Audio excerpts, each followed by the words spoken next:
Okay, we are live, guys. Welcome to the Saratoga podcast. I'm here with Adam Israel and Dan D. Federici, and Dan was just suggesting that we have some intro music at some point, and I kind of agree. I think intro music would be fun. Any suggestions? Free intro music for those of you out there that are. Do you want to sing us in, Dan? Well, I know we like to catch up a little bit, but I want to get straight to our first item here. And we have one of my favorite people in the world, former Commissioner of Finance, Michele Madigan, is joining us today. And we're so happy to have her because she was the Commissioner of Finance in Saratoga Springs for a solid decade, which is a feat in and of itself. But I couldn't imagine a better guest to help us work through the proposed budget that came out last week. That for those of you who saw last week's podcast, we were discussing the comprehensive budget, which was released by the Finance Office last week. And we had some questions about it. And so we're so happy to have Commissioner Madigan on, who can give us some of her insights and observations on the budget that is being proposed for this coming year. So welcome, Commissioner, welcome. Happy to have you. I'm happy to be here. Thank you all for having me today. I think this is your first appearance on the Saratoga podcast. Is that possible? This is first appearance, yes.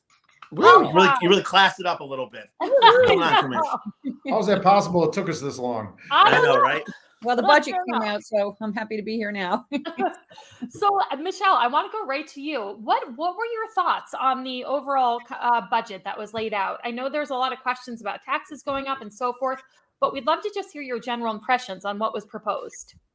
Well, generally speaking, this was our new finance commissioner's first budget, working with her deputy and likely the director of finance, Christine Gilmet Brown. As you know, Lynn Bachner, the budget director, is no longer with the city, but she is out on, I think, primarily a leave of absence right now.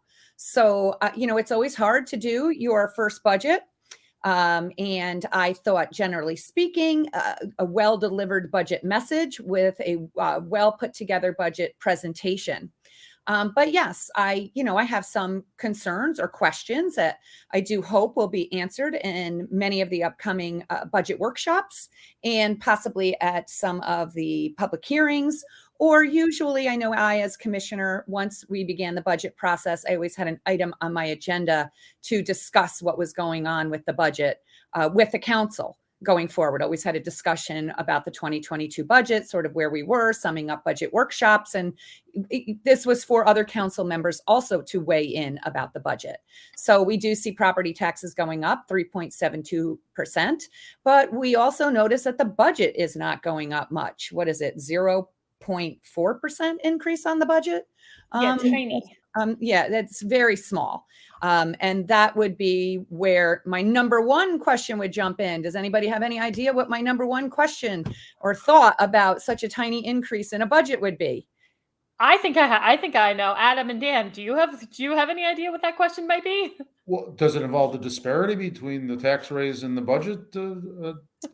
It's not so much that disparity. It's that we have 7 union contracts, all of which include, cost of living increases, step increases, longevity increases. Some of them include increases that are for uniforms, boots. I mean, there's all sorts of increases that are mandated, basically, or built into a budget. And we know at least cost of living is 2%. So my first big question is, how can we have a 0.4%? Actually, I need to just check on that number. I don't think it's 0.4. Is it 0.4 or is it 0? I think it's 0.04. Okay. And how do you account for all of those increases? Personnel, benefits, retirement are 80% of the budget. So, were there massive cuts elsewhere in services to the city? If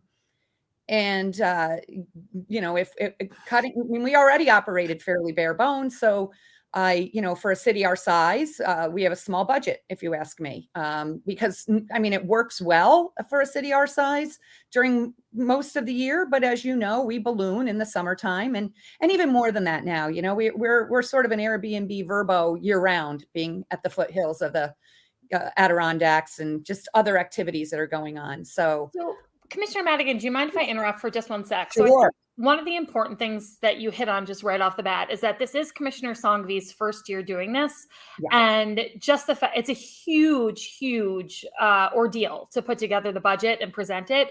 So I appreciate that you kind of acknowledge that. And I really respect the effort and work that went into this. And, no budget is going to be perfect, especially when it's the Commissioner of Finance's first time putting a budget together.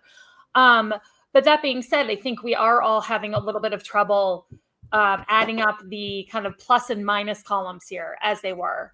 Well, let me jump in there and Commissioner, let me know if my theory makes sense. Is that that show we went through the numbers that the mayor's office was going up 300,000, finance went up 90,000, public works down Adam, $1 million. You're breaking up a little bit.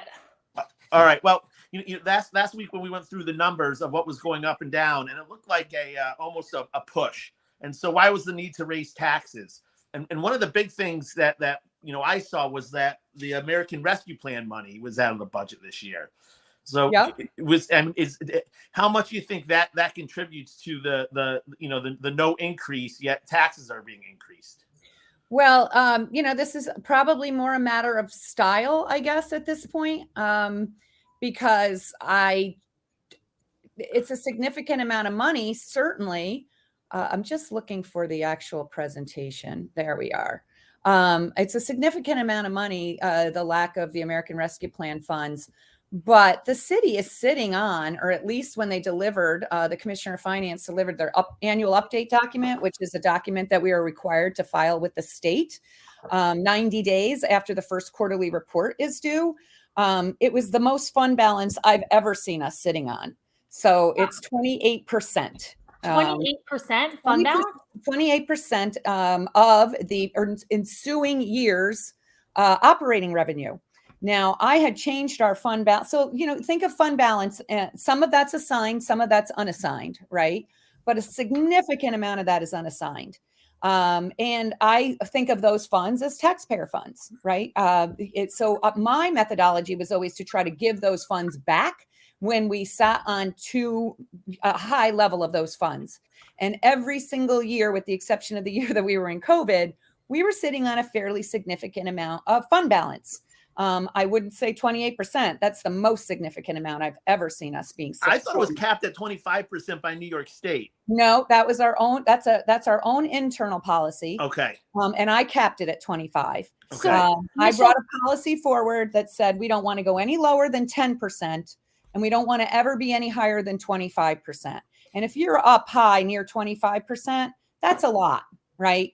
So I feel that there is money in the budget currently that could be used. And she did use some. The Commissioner of Finance did use some this year. But I truly believe has a lot more flexibility than maybe she was willing to start with in the comprehensive budget. So that's like 15 million, if my math is right, that's sitting in a savings account right now. Yeah, pretty much. The actual number is on the annual update document. I did look at it the other day. And then, and I can't remember the exact number. We could pull it up off the city's website quickly if somebody had time to do that. But then there's also reserves, right? So in those reserves, I've always taken the time to replenish them when we had a little too much fund balance. So I would put money in the retirement reserve, and another reserve that's really important, I think, that helps the budget is a reserve for bonded indebtedness, which helps you pay those capital payments, your debt service on your capital budget. So she has used some, but not nearly as much as I think she could use. So speaking of one of the, I'm sorry, Dan, if you had a question, I just wanted to kind of come back to one of our primary questions that we were talking about last week, which was the justification for the increase in taxes was that it was covering the cost of the third fire station, which was described as a once in a generation project. I was confused by that because I thought that money had been bonded. So I'm missing the correlation between raising taxes and covering the monies needed for Fire Station 3. Can you bring a little clarity to that? So again, I think that is something that the Commissioner of Finance would need to bring some clarity to. The actual building of the facility is covered by capital budget, bonding, and then servicing the debt. The SAFER grant is for 16 firefighters, which is firefighters. And as I had written up a piece for Saratoga Springs Politics, the blog that John Kaufman runs, I did express my concerns there. And I noticed there were some comments. One was by my previous deputy, Mike Sharp. And I think he outlined the perfect way to plan for beyond the SAFER grant. And that is to set up, you can't set up a reserve. New York State guides what certain reserves you can have. But you could certainly set up an assignment to prepare for that, if that indeed is how the city wants to go and they feel that there really is a need for 16 additional firefighters. Remember, Robin, in our budget last year, we put in 4 firefighters. So, you're looking at 20 new firefighters over the course of a very short period of time. And let's also remember that we need to do things. I mean, it's always great to get a grant, but at some point the grant goes away and taxpayers are responsible. My budgeting message was always doing what we could do, maintaining sustainable services, but doing it within our means. So a lot of time, yeah. Just to remind people, the SAFER grant was a grant that was applied for by the Public Safety Department. It's $4.1 million to cover the cost of the increased firefighters for the next 3 years. But then after those 3 years are finished, it's the city's responsibility to maintain those positions. And so financially planning for them is what Commissioner Madigan was just referring to. Yeah, and not only that, I think we're required to keep those firefighters on for 2 years. So we can't get through these 3 years and say, sorry, there's no more money for this. It's a requirement. So in 25, 26, we're going to have another hole in the budget, if you will. Well, also, you don't want to be a city that just lays off your valued employees, right? Yeah. And money and employees you invested in with a lot of training and exactly. So forth. If I could jump in with a simple question of the 4 of us, I'm the one that understands the least amount of this in the budgeting process. I was involved with it at the state level, and governors, certainly Governor Cuomo, there was certain gamesmanship, if you will, of the original proposal. And I'm not saying that was the case here, but I have to think whether it's governor of New York State or a commissioner in Saratoga Springs, they know that the proposed budget and the final budget will be 2 different documents, 2 different things, correct? Well, we're a little different because we have in our charter, it says that if the council is unable to agree on a proposed or changing budget, this comprehensive budget by law becomes the budget. So I can tell you that I did not have gamesmanship when I put out budgets. I always put out the budget with an eye toward, could we live with this budget if for some reason the budget doesn't pass? Yeah, and gamesmanship was, at the state level, that might be the appropriate word at this level. I understand. Strategy anyway, a lot of strategy, correct? Yeah. And a much, billions of dollar budget, right? This is just not a lot to hide in a $54 million budget. And when I started, I want to say we were in the, low 40s. One of the big cuts in this budget is $300,000 being cut from the rec department. And I was unable to tell if that's from the DPW side or No, that's so the rec, and Commissioner Madigan can speak to this, but the rec department budget technically falls under the mayor's budget, correct? Yes. But there are DPW rec lines. I mean, rec is one of those kind of has 2 bosses, 2 masters. Rec does fall under the mayor's department, but has a strong, dotted line. I wouldn't even call it dotted. It's a straight line to DPW. I mean, they rely on DPW to get things done for them, right? And so the rec department had $300,000 taken away, and DPW had negative $1.1 million, which is really significant considering the DPW budget, which I think is probably around $11 million, if I was guessing. So DPW is an essential service. And for those who don't know, essential services include Go ahead. Sorry. I was going to say it was 12 million last year. Yes. 11 million right now. Yeah. So how do you think a 300,000, I mean, I know the rec department budget in general was like very controversial for us when we were trying to do the COVID budget. It really got people upset. So I'm just struggling to come up with a justification as to why $300,000 would be cut from the rec department now. I don't know. I mean, these are some of the things that I hope become more clear through these budget messages, but not budget messages, budget workshops. And there's a lot of time for things to change. And there's still a lot of time for the Commissioner of Finance to still better understand how to use fund balance, how to use the reserves, how to work with her fellow colleagues on the council. I can't imagine knowing Commissioner Golub and some of the other people in the DPW department that they're going to be able to function well with a severe cut like that to their budget.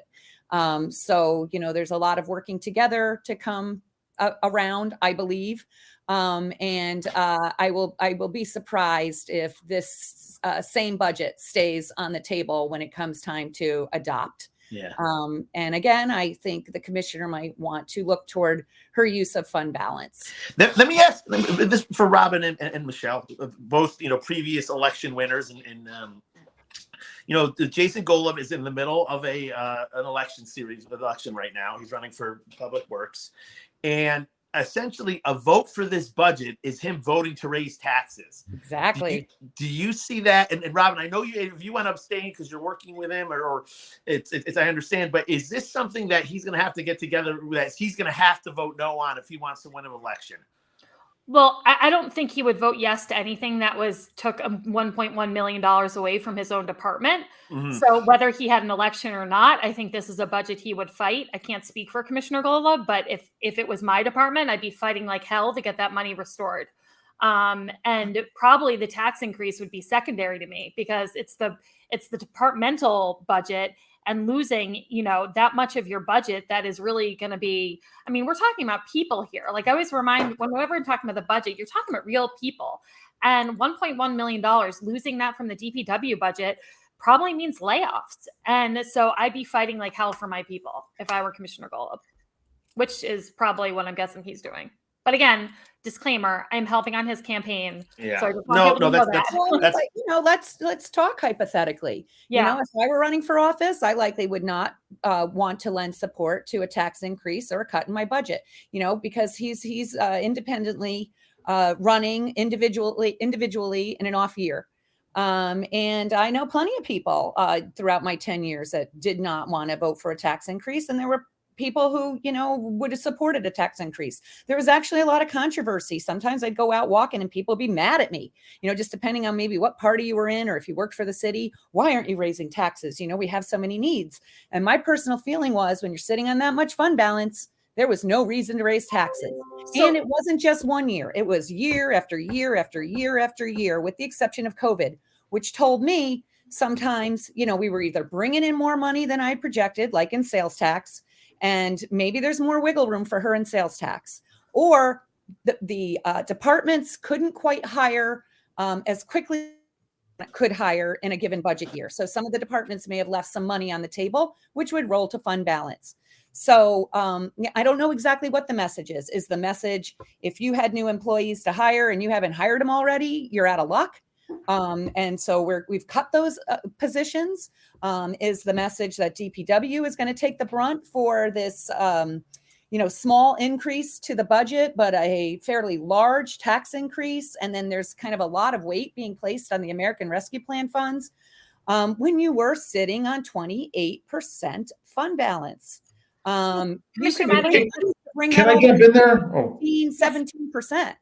If I could just jump in and you're saying this, but again, being the one that grasps this the least, it seems to me you're saying there is, based on these other numbers, the fund balance over, there is no need for a tax increase. Is that a fair conclusion, or at least as large of a tax increase has been proposed? It's well, first of all, she needs to make sure she's got her council support for a tax increase, and she needs 3 votes. But what I would want, and what I always wanted generally, was consensus. I wanted 5 votes on the budget. My very first year, I didn't get that, and I had no tax increase. But I had 3 Democrats and 2 Republicans, and these are 2 Republicans, former Mayor Scott Johnson and former Deputy Public Works Commissioner Skip Scirocco. And at that time, there was really still this Republican, Democratic, headbutts. Right. And it was as if they just didn't vote for my budget because I was a Democrat. So And crazy. to think about it, because I became very close with both of them subsequently over the years. And we still sort of chuckle about it, because I remember doing like this whole Seinfeld, or, I'm like, am I in bizarro world? I've got 2 Republicans voting no, and there's no tax increase. So to me, that was straight political, across the board. Commissioner Madigan, can you speak to that for really quick? Because I just never felt there was any partisanship on the council at all. So that kind of you were in office for 10 years. Yeah. Would you say that fell away? Like, there was not one moment in the 2 years I was in office where Skip said like, hey, we're Republicans, let's stick together and vote a certain way. When did that kind of fall away? So I didn't really feel that, and I became fairly close with Commissioner Scirocco and many of the commissioners that I served with. But let's not forget, too, that for most of my term, it was 4-1, right? There were 4 Democrats and 1 Republican. Right. But, your parties are always involved from behind the scenes or whatever. But when it came to running the city, because, in this commission form of government, we're both legislators and we run departments, my goal was always to run the city fiscally responsible and in the best means that we possibly could. So I never directly wanted to go after, let's say, the Republicans' budget. This Republican, former Commissioner Skip Scirocco, ran an important department. He had to have salt and sand. We had to, clear up our potholes. We had to make sure there were plows out there getting the snow out of the way. Who's that going to hurt? That's going to hurt the city, right? Yeah. That's going to hurt. People are going to have accidents if we can't get snow and ice removed, right? Yeah. And so, that's how I always budgeted. Even in the year of COVID, while that comprehensive budget was controversial, I did it across the board to all departments. We were all going to take an equal hit. It wasn't I just cut $1.5 million out of the DPW department, right? All 5 budgets were kind of on the table. But so just to clarify again, in the 10 years you were in office, there was only 1 year that you raised taxes. So and that was COVID. And that was COVID. So for 9 years it was flat, and then in COVID you raised taxes. They were either very stable, so a 0% increase, or sometimes there was a slight decrease. Now, sometimes people get confused with their school taxes and think that the city raised taxes, but during my tenure we did not, except for the year we were putting out the COVID budget. If I could jump in once again, God, I lost my thought. Hang on. I will. Wow, senior moment here. There's clearly, with 5 commissioners who have their purview, there's haves and have-nots in this budget, at least as proposed. Have you ever seen, even before your terms, such a stark difference in who were winners and losers, if you will? No. Everybody needs something. Everybody needs to get something. And, I will say I very rarely increased the budget for new hires. It was always slower growth. But year after year after year after year, I did introduce new hires, but it was slow. Last year, I would say in 2022, maybe we did a little for the 2022 budget. So we would have passed the 2021 budget for this year. I think we did add more employees than I was typically used to. And so the commissioner may have some balancing to do with that, Commissioner Sangvi. But again, I still think she's sitting on a significant amount of fund balance, and maybe there's a little bit of fear in using that. It takes a while to really learn these things, but she's really sitting on more fund balance than I ever sat on in my entire tenure. My other quick question for you was, and I know we've had you on for a while, I don't want to take up too much of your time, but the accounts department is proposed to lose $170,000, which may not seem like a huge number, except for the fact that the accounts department has a relatively small budget. Does that seem possible to you? I mean, to me, that seemed like a department that ran pretty lean and mean already. They ran very lean and mean. They always had the smallest budget. Commissioner Frank seemed to be, that was something he always felt. He wanted to run lean and mean because he was working on behalf of the taxpayers. His message was, it's not my money, it's your money. Yeah. But $170,000 on that budget could be fairly significant. However, we know that they had a movement of one position from the accounts department to the mayor's department. So that may account for most of it when you look at they're adopted in 2022 versus what's being proposed in 2023. Gotcha. Do you guys have any other questions for Commissioner Madigan? No. I mean, I guess the takeaway for this seems to be that there is, the city has some savings that we could use to offset some of these cuts and tax raises. And still be in a healthy fund balance position. That's the key thing. You're still going to be in that 10 to 25% range. Yeah. All right. So what's the next steps now, real quick before you go? And that's actually one of the things I wanted to bring up. Do you mind, Adam, if I grab this question from you? So last week, Commissioner Madigan, I was saying to these guys that all these budgets get workshops. So every department has its own workshop and the public can attend. And if you get 10 or 20 people to attend a workshop and speak out against or in favor of something, that actually could, in my opinion, could really move the needle with the city council. Would you agree? Yes and no. It is always good to be involved with your city council, your city budget process. I mean, I think the budget is the third most important document after your comprehensive plan and your charter. It's your budget. It's an agreement with the people to spend money as appropriated. But usually when I rarely had anybody show up to my budget workshops except for the year of COVID. You put out a drastic budget with cuts, people are going to show up. You put out a good budget with not a lot of cuts, people don't show up, right? Yeah. But we had a ton of people show up for the rec department, as I recall. Oh yeah, but rec sent out an email and asked people to show up, and rec was never actually cut during COVID. Right. We actually just wanted them to be revenue neutral. So that was a problem. People love their rec, and I get it. We need things for our kids to do, but the number one reason I truly believe really does exist when you're a city is you got to have water, sewer, your public safety. I mean, there's certain things you just got to have. And that was my viewpoint when looking at our COVID budget and being lean and mean is what are your actual real essential services? Right. Clearing those streets during storms is important.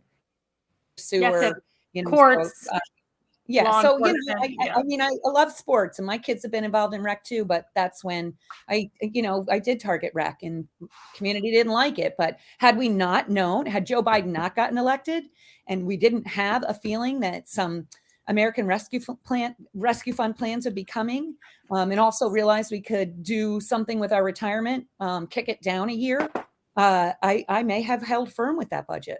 And you know what? At the end of the day, you just don't know how the needle's going to move it because you can only do what is truly in your means. Yeah. At the end of the day, I think the magic there was that this council worked really collaboratively and worked through that COVID budget. And then the following year was like cake. You know what I mean? That year it was. But you really did an incredible job teeing up the city for a positive financial future. And I can't thank you enough for the 10 years that you spent in City Hall because it is really brutal to work in local politics here. And the number of years you did it and did it well is just so impressive. And so my hat goes off to you, Commissioner Madigan, and the city really thanks you for everything you've done. I appreciate that, Commissioner Dalton. I just had one thing I wanted to ask. Yeah. The tax rate is going up to 3.72%. That is over tax cap. I know that because we didn't raise taxes last year, there is a carryover. What I don't know is if they are at their max with carryover. This would be a question to ask, or if they've actually gone over and will require a vote from council to go over. So over tax cap and the carryover. I just don't know. And I don't know where tax cap actually fell this year because it's either 2% or the cost of living. We know the cost of living is pretty significant. So, but I'm just not sure where we landed. So that's another thing to look into, another thing to discuss. I'd love to have you guys invite me back as we keep going through this budget process through November. Absolutely. The tax cap is set by the state. Is that correct? Yes. Okay. Just check. I haven't heard that term in 2 years. I forgot it existed. This is all wonky stuff. I know. All right. Well, unless Adam and Dan, unless you guys have any other questions, I'm going to let Commissioner Madigan get back to her very busy day and her job. No, thank you very much. It was great to see you. Thank you all very much. Thank you so much. It was wonderful to have you, Commissioner. You're the best. Thank you. Bye-bye. Thank you. Bye. All right, guys. Well, that was that was incredibly helpful for me. I don't know if it was helpful for our viewers as well. I mean, that was such great insight. And the 28% fund balance is just like blowing my mind. Yeah, that is. I mean, that's again $15 million that's sitting in the savings account. That's you know what? Hats off to Commissioner Sanghvi though, for budgeting at least conservative, right? It's a lot easier to be very conservative and then open up the floodgates a little bit as opposed to vice versa. I agree. So you know, I think that showed some discipline on her part, because it's much easier to give people money and not have the headaches than to tell people no and take away money. Because and I will I'll reach out to Commissioner Sanghvi and see if she's interested in coming on over the next couple weeks, because I know we would love to have her and have her insight, and maybe she could give us some context in terms of the budget that she's proposed. Yeah. But I wanted to move on. The train of thought there. Yeah. I wanted to move on, you guys, because last night there was a debate that Saratoga Today hosted at the City Center. And the debate was between the two district attorney candidates, Karen Heggen, who's the incumbent candidate, who's a Republican and running on the Republican and conservative lines, versus Michael Phillips, who is a Democrat, and he's running on the Democratic line, as well as the public safety and justice line. I believe I got that correct. And it's really one of the first times that there has been a competitive Democratic challenger in the district attorney's race. The county has traditionally always had a Republican district attorney, and there hasn't been a real competitive election in quite some time. So I was interested to go see the debate. I went and sat at the debate last night. It's kind of stressful, you guys, because like you go in and it's like almost like you're going into a wedding, and it's like the bride side and the groom side. And I was like trying to not be on the side. I was like, I didn't know where to sit. So anyway, I was sitting in the front row to try to Facebook Live it. And the whole debate is on my Facebook page if you want to catch it. But I know, Adam, you came as well. And Dan, I think you watched it after the fact. And so I wanted to see what you guys thought, and if you thought anybody came out on top, or if anybody had any gaffes. What'd you think? Adam, I'll start if you're good. To talk about Karen Heggen, it wasn't a particularly strong performance. She did not look like she prepared as well as she could have. I said to you earlier, Robin, that she didn't land a punch because she really didn't even throw a punch. And maybe she didn't want to. It's possible she just wanted this low key. Don't give him any sound bites. Don't give anything to make the 6 o'clock news.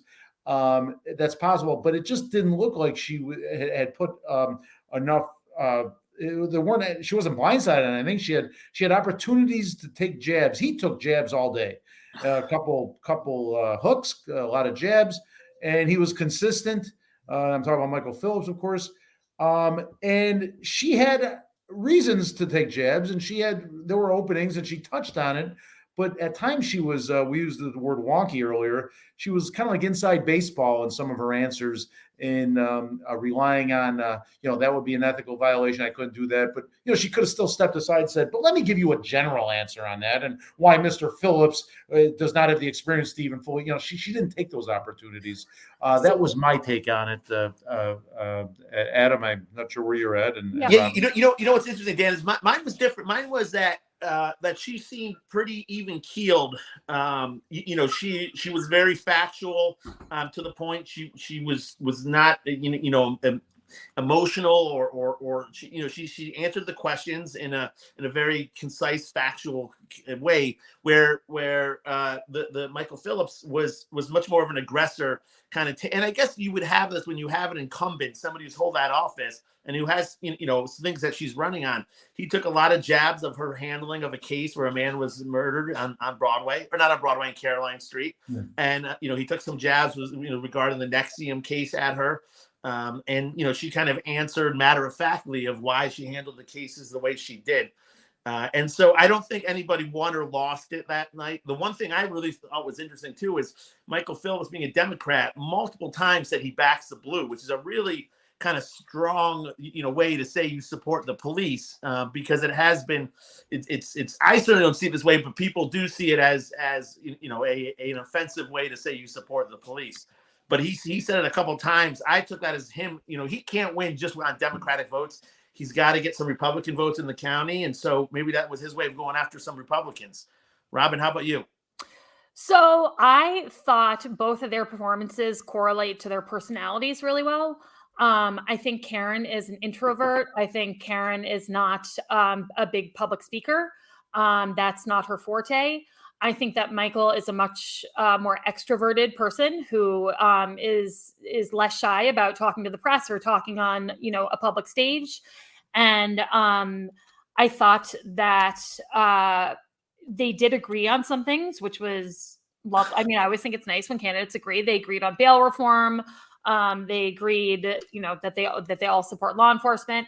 I did also think it was interesting that Michael said that he backed the blue.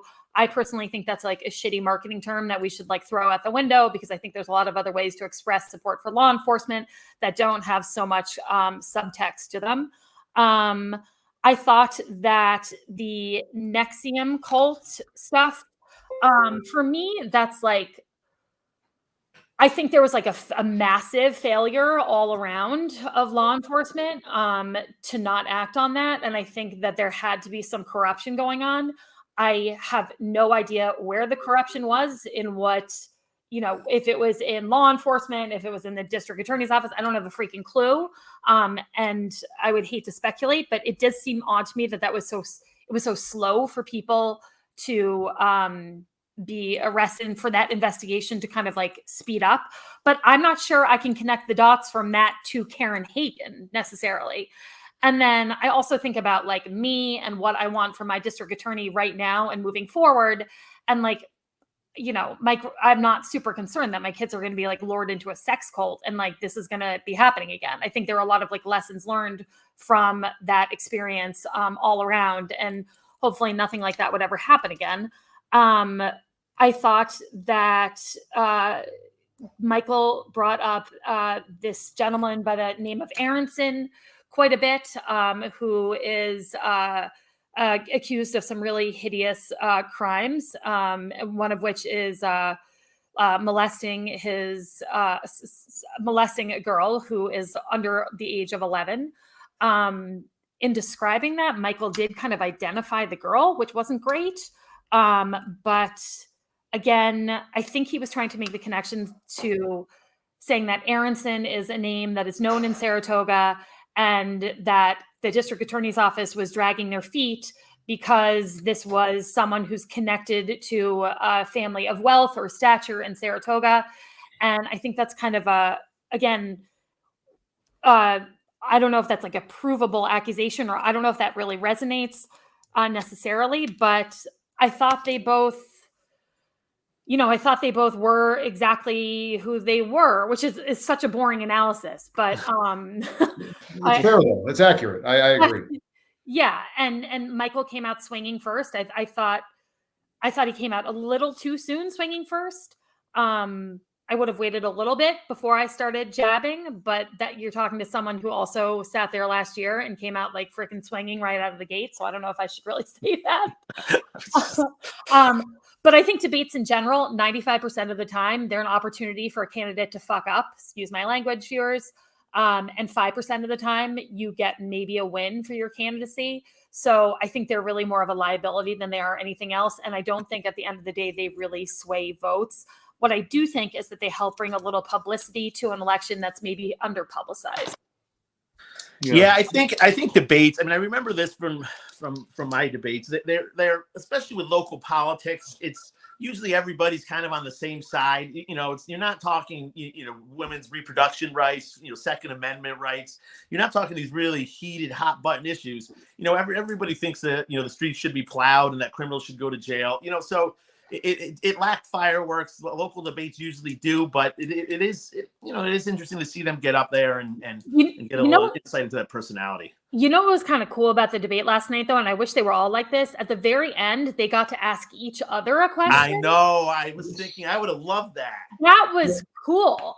And let's give credit to Saratoga today, to both Chad and Tom. I thought it was a well-run. The questions were good. The questions were tough but fair. I applaud them on the debate. And then the questions that the candidates asked each other. Karen Heggen asked Michael Phillips to describe a felony trial that he prosecuted with like a judge and a jury. And I think her point there was that he's never prosecuted in front of any felony crime in front of a judge and jury. And his answer kind of spoke to that, because he didn't describe an example of that. He kind of went in a different direction. He talked about his defense work in a trial. Yes, he talked about his criminal defense work. And that was a good question on her part. It was a good question on her part. And then his question to her was, I believe, again about the Garofalo brothers. Correct? Am I making that up? Yes, but it was about a FOIL request, which I thought was an odd. Oh, it was about why she hadn't. I know what it was. It was about why she hadn't released the video of the assault on Caroline Street that led to Mark French, who was a corrections officer, being murdered on Caroline Street. And so and she described the reasons why. They were a little bit more technical than anything else. But I thought it was a cool opportunity for I was surprised though, because it was sort of, I get the point he's making, but it was his ending, and it just seems to me there might have been. And let me just disclose real quick, Mr. Phillips is advertising on my campaign, on my website, Saratoga Report, but it's a 1 month thing. I've already got the check, so I don't owe him. I owe him fairness, just like I owe Karen Heggen fairness. But I just at least wanted to disclose that fact. But I thought they both had some missed opportunities, especially Karen Heggen. She could have sent on the Garofalo brothers. She should have had an emphatic statement. They were convicted, a D felony. They're in state prison now. And she never said anything like that. She sort of let him get his jabs in and gave these librarian type answers that she needed to have a little more fire, I thought. The other thing I thought was interesting is that there was a question about like what area of the criminal justice system would you reform? And no one talked about social justice or race at all in the debate, like literally zippo at all. And I thought that was kind of interesting given what we've been through over the last year or two. I would have thought that would have come up, and it did not at all. So that was kind of surprising. That and that reminds me of when they asked about bail reform and raise the age.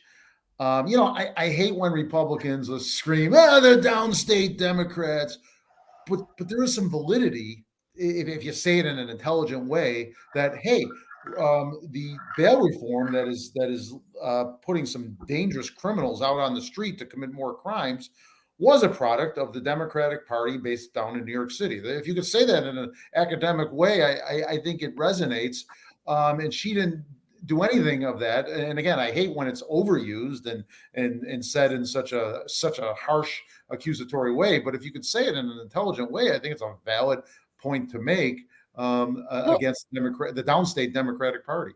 I did think she made a really good point, though, saying that the stakeholders in the judicial system, meaning like law enforcement, the DA's office, judges, et cetera, didn't have an opportunity to weigh in on bail reform when it was first being passed in 2020. I thought that was a really good point.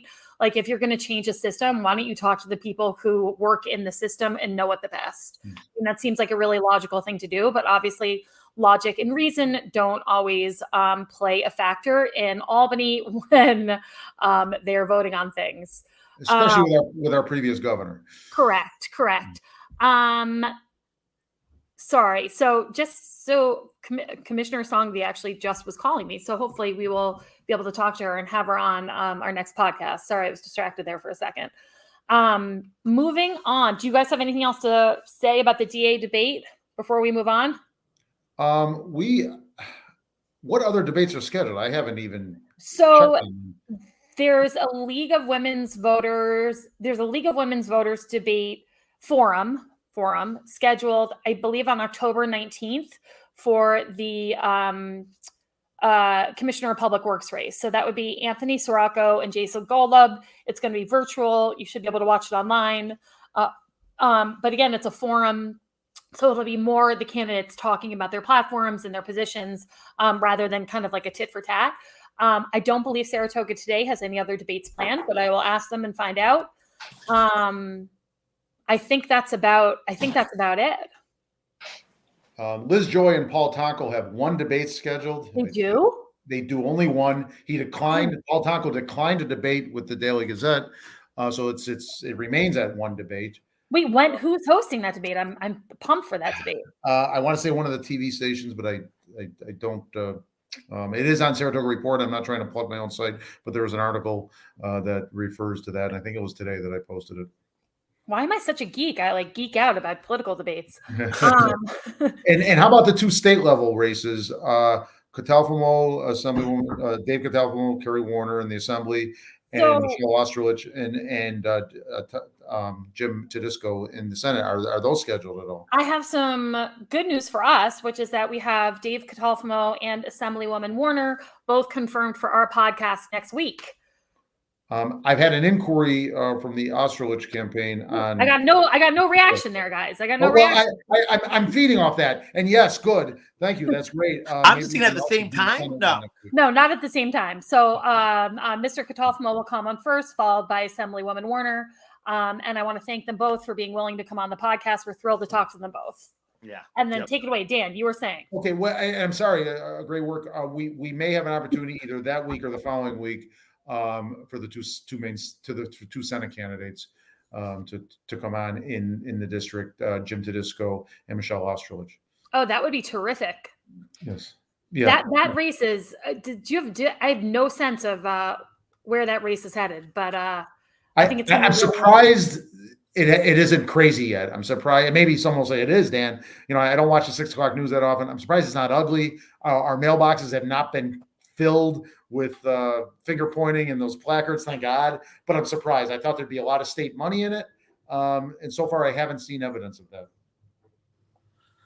So we've been on for quite some time, about 46 minutes. Do we want to move into our cheers and jeers, or was there anything else you guys wanted to talk about before we moved on? Let's do it. Let's do it. Okay, I have to run my special animation. Are you excited? You ready for the animation? Right? Wait, now I can't find it, for Christ's sake. Good God. I'll dance us in. There we go. Dance us in. Let's get some cheers. Let's get some jeers. Yeah. Okay. All right. I'll jump in if you want me to. Please do. I've got 2 cheers. I'll skip the jeers this week. I'll be positive. The first one's a simple one. We've had a great October. The fall weather this past weekend was so fall-like, but yet it was dry. And the weather is your cheer? You're cheering the big guy? Fall. No, I got a second cheer. For Christ's sake. I got to say, I had a great time being downtown this weekend, so I'm still high on that. I had my kids downtown. It was cold, but I'll give Cayano credit for Paul Cayano because I took a jab at him last time. You did. Paul Cayano, great job forecasting. Great job with the weather. All right, what's your next cheer, Dan? My second cheer. My God, I didn't know I was getting rated here. You needed to live. You're going on Yelp to rate my cheers. The debate we just talked about at length are the 2 candidates. I pointed out where they could have been better and so forth, but they were cordial. They had intelligence. It wasn't ugly. It wasn't dumb. It was it wasn't that is spirited and so forth. But I thought they were both well thought out candidates that respected the process that was before them. Is that good enough for you? Does that qualify as a qualified? Yeah, that qualifies. Your weather one, I'm negating. So this week Dan just had 1 cheer, and it was legit. Yes, Adam, what do you got for us? So I have a jeer actually, and it's a big jeer. So back, kind of coming back to the work I was doing in Ukraine and Poland, back in the beginning when I was in Poland, when there was these mass exodus of refugees, a lot of companies were putting up, were advertising all this great work they were doing. And I, being on the front lines there, not the little war front lines, but the refugee front lines, very few, you heard a lot of people saying how good they were doing, but you saw very few people there. And one of those companies was Airbnb, who, advertised, something like 100,000 room nights or something like that for people. And so my wife, while I was over there, we were definitely trying to find some housing, was contacting Airbnb and just getting nowhere, getting the runaround. Airbnb really wasn't donating places. They were getting their hosts to do it, to donate their own homes. And so I did a social media post about this and how it was very, and I tagged Airbnb in it. Well, I've since been kicked off the platform. I can't list my properties there. What? So they'll never come out and they'll say this. They'll never say this is why they did it. But I have 40 reviews, all 5-star, and so now I can't be on Airbnb. So holy shit. Yeah, it's a little infuriating. I don't know that this is the case. It's just hard to connect the dots of where why. And believe me, I've called 100 times and And that has got to be the case. There's no way that's a coincidence. You talk to a call center. Yeah. So anyway, before I make a bigger deal about this, I'm still going to contact them, but it just seems like even though that's not the case, come on, guys, you know, it's big tech. You just you know, turning off the spigot to somebody who counts on this as income is a shitty thing to do, but especially if it's for criticizing them. So anyway, Wow. big thumbs down, big cheer to Airbnb. Yeah, that is really dick. You should run to a publication with that if that's the case. If you don't get satisfactory answers. Yeah, I want to.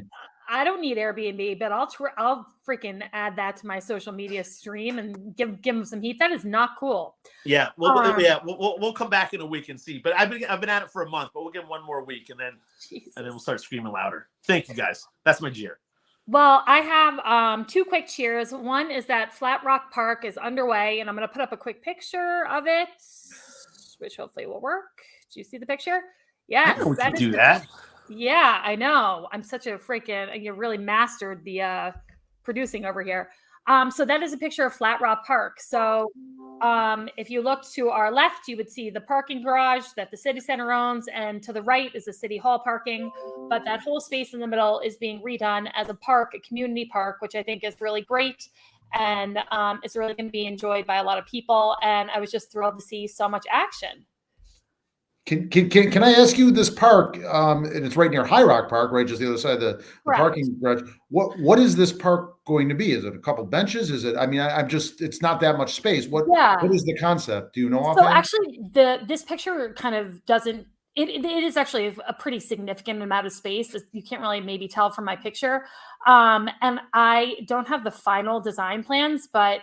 I think it's meant to be enjoyed by everybody. I don't know how many benches, et cetera, will be there, but I'm sure we can find out and get some renderings of what the final plan is. But I know it was one of the agreements that was made to kind of offset all the construction, just the size and the magnitude of the parking garage next to it. So this was kind of one of the concessions I think that was made to offset that big structure, was that they were going to preserve some of the land and make a park area for people to enjoy. So I think it's great that that's happening. So way to go. Yay. And kind of in a similar vein, I have to read this and I don't have a picture, but you guys probably know this spot. You know, when you're going down Broadway and you go onto South Broadway and there's kind of that triangle where Boston Avenue and South Broadway and Circular meet. And it's been like nothing forever. I think they've tried to sell the property several times. It's never sold. Well, the exciting news is that there's been a conservancy that's been put together called the SoBro Conservancy of Saratoga. And I'm going to just read from this announcement, so apologies. But this is what they're doing. We saw 209 South Broadway at the intersection of South Broadway, Boston Avenue, and Circular Street as an amazing opportunity. This abandoned 0.2-acre parcel, the former site of a gas station, had long been void at one of Saratoga's most prominent intersections. Years of use as an informal parking lot had compacted the infertile soil so that the site supported little vegetation aside from scattered patches of grass and invasive ground cover. We imagined how different this corner might look if turned into a vibrant green space. Fortunately, the I should be able to pronounce this better, Heggen family, who owned the SoBro parcel, agreed, and they donated the parcel to the SoBro Conservancy in summer of 2022. And so the plan is to bring it back to life over the next several years, doing regreening, planning, designing extensive soil improvement regimens, installation of appropriate infrastructure, diverse plantings, et cetera, et cetera. So they're going to grow it into a really beautiful green space. And with large growing shade trees, smaller flowering trees, shrubs, flowers, ground covers, vegetation that will provide habitat and food sources for pollinators and songbirds. And I just think that's a great thing. You know, it's awesome. And I think more of this kind of urban parks and urban pocket parks. Yeah, pocket parks are just where Saratoga should be headed. Like I would love to see more like rooftop gardens and living walls and just more green and nature and plants and all that stuff worked into our kind of downtown urban environment. Yeah, especially the gateway to downtown, right? South Broadway, people come in from the Northway and so forth. Absolutely. Yes, especially when it was donated by a fellow Armenian. Yay, Armenians. Well, cheers to the SoBro Conservancy. Yes, and sorry, I have one more. It was really Tom Denny. Also, huge shout out to Tom Denny. Do you know? I remember before I was 18 buying a pack of Marlboro cigarettes. Sorry, at the streams gas just station went out for a there. second. Anyway, so those are my At the gas station there. Yeah, when there was a gas station, I remember it was like $2.50 for Marlboro Red cigarettes, and I was probably 17 at the time. Sorry, Mom, if you're listening. And now it's gonna be turned into a pocket park. It's great. Naughty. Okay, for some reason our stream keeps like dropping in and out on my end. Are you guys noticing that? Yeah, a little bit. Okay, so I think that's our cue to turn off. Yeah, we're at 55 minutes. So yes, let's. All Saratoga. right. Well, Saratoga. Thanks for watching. Stay charmed, yes, Saratoga. thank you for watching. Check it. You can find us where you watch all your podcasts. You can find us on Google, Apple, Amazon, Spotify, et cetera. So watch, subscribe, share, like, follow, and we will see you next week. Bye now. Take care.